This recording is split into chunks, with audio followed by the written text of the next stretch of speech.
काल बारामती येथे झालेल्या विमान दुर्घटनेमध्ये अजित पवार यांच्यासोबत विदीप जाधव हे प्रवास करत होते।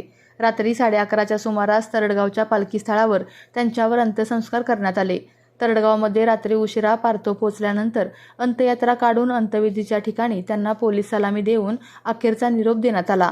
विदीप जाधव यांच्या जाण्याने पोलीस दल, कुटुंबीय, त्यांच्या मित्रपरिवारावर मोठा दुःखाचा डोंगर पसरलेला आहे।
आपल्या तालुक्यातील जिल्ह्यातील बातम्या सर्वप्रथम पाहण्यासाठी आजच सातारा न्यूजला YouTube चॅनलवर सबस्क्राइब करा, लाईक करा, शेअर करा आणि बेल आयकॉन प्रेस करायला विसरू नका।